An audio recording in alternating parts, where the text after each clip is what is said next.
Today we're looking specifically at vitamin D3 and K2. We'll explore what those numbers mean, why these vitamins are so important, and the best ways to get them. So let's get started. So you might be wondering, what do the numbers after the vitamin letters mean? Let's break it down. Vitamin D comes in two main forms: D2, ergocalciferol, and D3, cholecalciferol. Vitamin D3 is the form our body produces when exposed to sunlight and is more effective at raising blood levels of vitamin D compared to D2.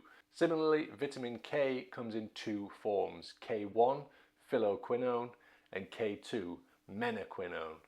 K2 is further divided into several subtypes, but the most common ones are MK4 and MK7. K2, especially MK7, is more effective in certain biological functions. Now let's talk about the benefits of vitamin D3. Vitamin D3 is crucial for maintaining healthy bones and immune function. A study published in the Journal of Clinical Endocrinology and Metabolism followed 2,000 adults over 3 years, administering 2,000 IU of vitamin D3 daily.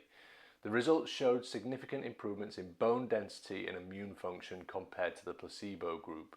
In another study from the American Journal of Clinical Nutrition, researchers examined 1,200 elderly participants over 2 years. They found that those who took 800 IUs of vitamin D3 daily had a 30% lower risk of falls and fractures. So moving on to the evidence behind vitamin K2 now. Vitamin K2 is essential for cardiovascular health and bone strength.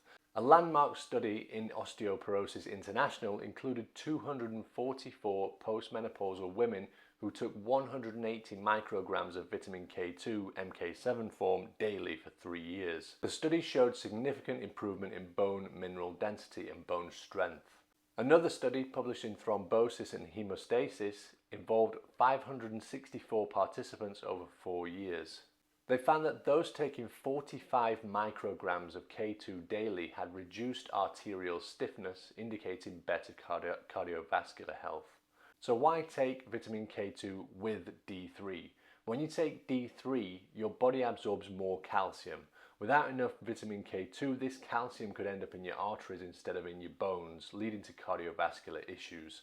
Vitamin K2 helps direct calcium where it's needed most, your bones. The recommended daily amount for vitamin D3 is about 600 to 800 IUs for adults.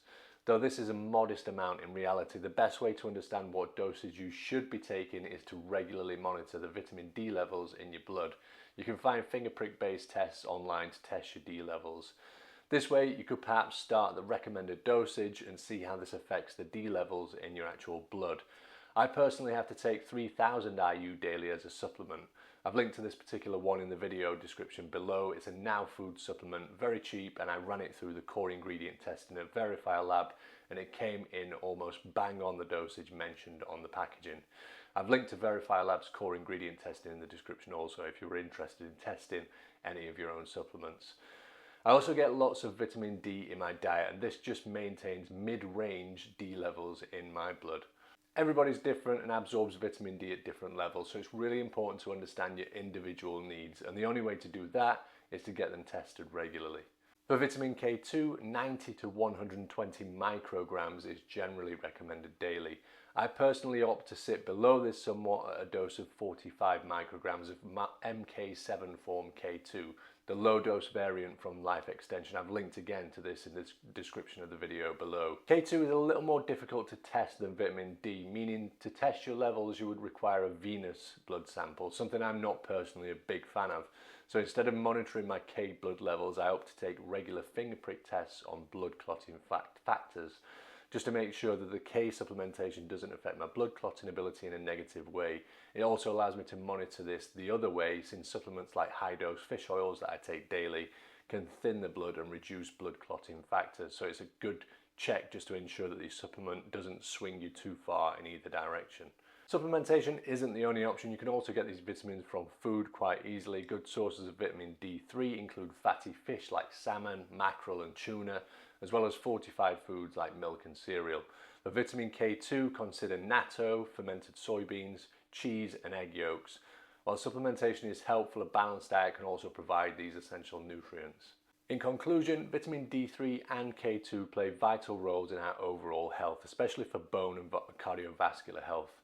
Taking them together maximizes the benefits and ensures that the extra calcium absorbed by your body due to the D3 is channeled to the right places. Whether through diet or supplementation, ensuring you get enough of these vitamins can make a significant difference to your well-being. Thanks for watching. If you found this video helpful, please like, subscribe and hit the notification bell for more health tips and information.